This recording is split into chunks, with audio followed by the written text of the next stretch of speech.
Amendment 171F in the name of the Noble Lady Baroness of Yardley, and to add my support for this group of amendments as well.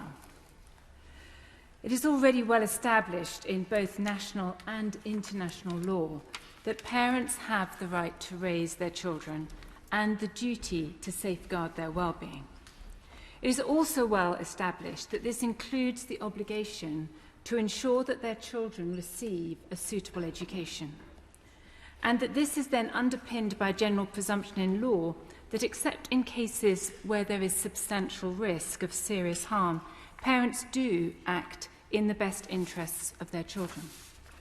Further, under Article 13.3 of the International Covenant on Economic, Social and Cultural Rights, which the UK has ratified, it is also enshrined that parents have the prior right to choose the kind of education that their child will be given.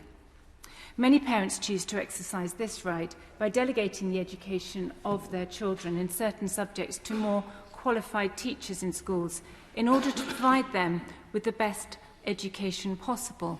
But nonetheless, it is still their choice as parents to do so.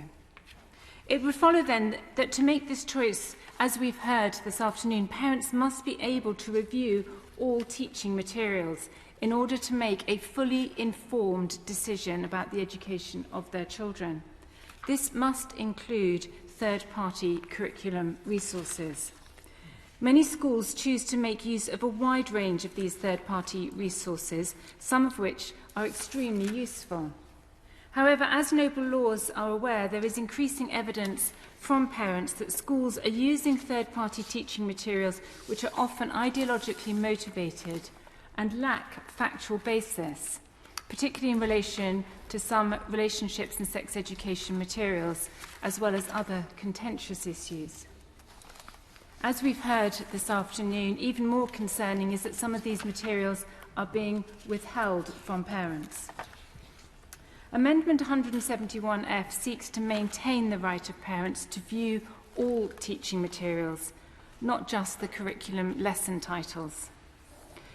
Schools have a duty to provide these materials for parents to view, and therefore this amendment is necessary in order to close that particular loophole in legislation. In addition, it has long been communicated to parents that children learn best when they are supported at home by parents who are interested and involved.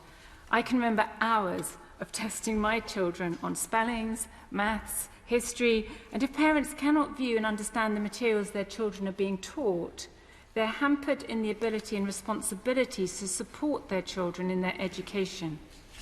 Parents should not only be allowed to view teaching materials, but should be actively encouraged to read and engage with their child's education and the materials being taught in schools. That is why, whilst I wholeheartedly agree with this amendment, there's one issue that I would encourage the Noble Lady to smooth over, perhaps by report stage, should she bring this amendment back, which I very much hope she will do. For parents to be able to fully engage with their child's education, the material needs to be freely available to parents online or at home. So the phrase "on the premises," meaning on the school's premises, is an unnecessary restriction. These third-party organisations are being commissioned to provide a service, not to teach secret material. And research has consistently shown that the impact of parental engagement in a child's education has a far greater effect on a child's education success than the schooling itself. This is a trend that is found across the age range and social backgrounds. So parental engagement is particularly important when children start to engage in some of the personal and social issues in society. There are many examples of good practice in this area already in place in schools across the country, such as making the curriculum, teaching resources and guidance for parents available via parent portals.